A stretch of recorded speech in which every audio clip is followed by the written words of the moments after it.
அம்மா அப்பாவை இழந்த பொண்ணு சந்தோஷமா ஒருத்தனை கல்யாணம் பண்ணிட்டு வரா. ஆனா கொஞ்ச வருஷத்துலயே வாழ்க்கை தலைகில மாறி போயிடுது. ஹஸ்பண்டுக்காரன் சம குடிகாரனா இருக்கான். குடிச்சிட்டு வந்து சாமான் தடி கீழே வந்தா கூட ஒழுங்கா சாமான வைக்க மாட்டேன்னு சொல்லிட்டு பாட்டி போட்டு சமாடி அடிக்கிறான். இவங்களுக்கு 8 வயசுல ஒரு பையன் இருப்பான். ஆனா அவன் இன்னமும் வாய் பேச முடியாம தான் இருக்கிறான். அவங்களும் ஸ்லேட்ல அம்மான்னு எழுதி கொடுத்து சொல்றான்னு சொல்லுவாங்க. ஆனா அந்த பையனால அம்மான்ற வார்த்தை கூட சொல்ல முடியாம போகுது.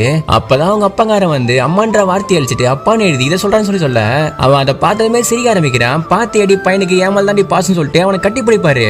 அவன் தெரியாதனமா அவங்க அப்பா எட்டி ஒன்னு விட்டுற புறம்போக்கு நான் என்னையோட அடிக்கிறேன்னு சொல்லிட்டு அவனை போட்டு அடிக்கிறாரு. உடனே மனைவி அவன் தெரியாம தானே பண்ணா விட்டுருங்கன்னு சொல்லும் போது அவனுக்கு நீ நின்று வக்காலத்தை வாங்கன்னு சொல்லிட்டு அவங்களையும் போட்டு அடிக்கிறான். அடுத்த நாள் மனைவி காஃபி ஆசையா கொண்டு வந்து கொடுப்பாங்க. அந்த ட்ரெஸ் எடுக்கும் போது தெரியாதனமா காஃபி கீழே கொட்டிடுது.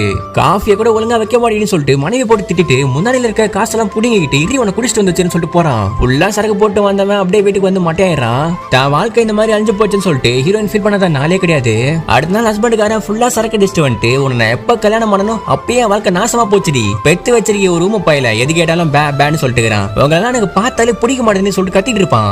அப்பன்னு பார்த்து அவங்க வீட்டுக்குள்ள 2 கொள்ளைக்காரனுங்க பூந்து ஹஸ்பண்டுக்கு அண்ணா சமாளி அடிக்கிறாங்க. அவங்க மனைவி வீட்டுல இருக்க மொத்த காசு எடுத்துட்டு வந்து இதாங்க இருக்குது ஹஸ்பண்டை விட்டுருங்கன்னு சொல்லி கெஞ்சும் போது அவனுங்களும் பாவம் பார்த்து அங்க இருந்து கிளம்புறானுங்க. அப்ப அவனுங்க விட்டு போன கத்தியை பார்த்த 8 வருஷம் பேசாம இருந்த பையன் அந்த கத்தியாலேயே எங்க அப்பாவை குத்தி கொண்டுங்க நான் உன்ட்ட சொல்றான்.